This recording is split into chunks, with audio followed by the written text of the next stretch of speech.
1990-ൽ ശ്രീനഗറിൽ വ്യോമസേന ഉദ്യോഗസ്ഥരെ വധിച്ച കേസിൽ ജമ്മു കശ്മീർ ലിബറേഷൻ ഫ്രണ്ട് മേധാവി യാസിൻ മാലിക്കിന് തിരിച്ചടി. ഉദ്യോഗസ്ഥർക്കെതിരെ വെടിയുതിർത്തത് യാസിൻ മാലിക്കാണെന്ന് ദൃക്സാക്ഷിയായ മുൻ വ്യോമസേന ഉദ്യോഗസ്ഥൻ കോടതിയിൽ മൊഴി നൽകി. ഭീകരവാദ കേസിൽ അറസ്റ്റിലായ യാസിൻ മാലിക് നിലവിൽ തിഹാർ ജയിലിലാണ്. വിവരങ്ങളുമായി ജിഷ്ണു കൃഷ്ണൻ ചേരുന്നുണ്ട്. ജിഷ്ണു, എന്തായാലും ഈ യാസിൻ മാലിക്കിനൊരു വലിയ തിരിച്ചടിയാണ്. എന്തൊക്കെയാണ് ഈ വാർത്തയുടെ കൂടുതൽ വിശദാംശങ്ങൾ?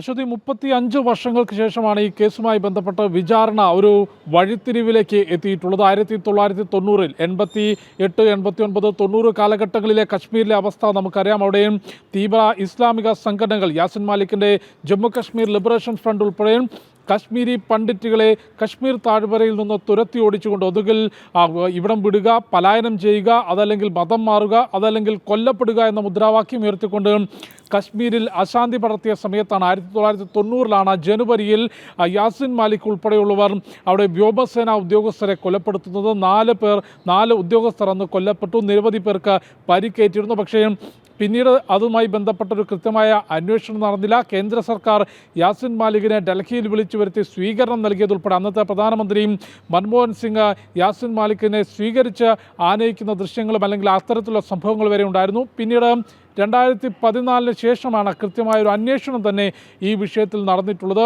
നിലവിൽ ജമ്മു ടാഡ കോടതിയിൽ ഈ കേസുമായി ബന്ധപ്പെട്ട അന്വേഷണം വിചാരണ പുരോഗമിക്കുകയാണ്. യാസിൻ മാലിക് ഉൾപ്പെടെയും 7 പ്രതികളാണ് ഈ കേസിലുള്ളത്. യാസിൻ മാലിക്, അലി മുഹമ്മദ് മിർ, മസൂർ അഹമ്മദ് സോഫി തുടങ്ങി 7 പ്രതികളുണ്ട്. ഈ കേസിൽ ഇന്നലെ 2 നിർണായക ദൃക്സാക്ഷികളുടെ മൊഴിയാണ് കോടതി രേഖപ്പെടുത്തിയിട്ടുള്ളത്. മുൻ വ്യോമസേന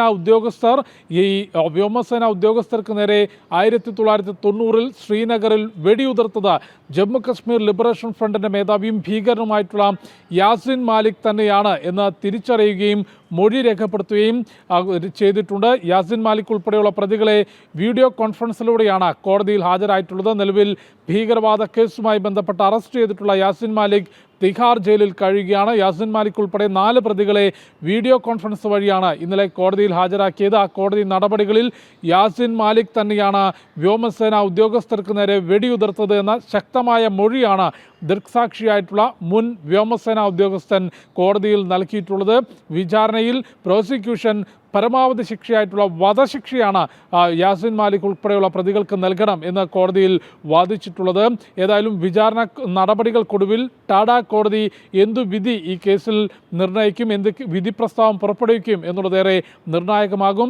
ജമ്മു കശ്മീരിൽ വിഘടനവാദികളുടെ അല്ലെങ്കിൽ വിഘടനവാദ പ്രവർത്തനത്തിൻ്റെയും വേരറുക്കുന്ന നടപടിയിൽ ഏറ്റവും നിർണായകമായിരുന്നു ജമ്മു കശ്മീർ ലിബറേഷൻ ഫ്രണ്ട് നേതാവും അവിടെ യുവാക്കളെ ഭീകരവാദത്തിലേക്ക് റിക്രൂട്ട് ചെയ്യുന്നതിൽ പ്രധാനിയുമായിരുന്ന യാസിൻ മാലിക്കിൻ്റെ അറസ്റ്റ്.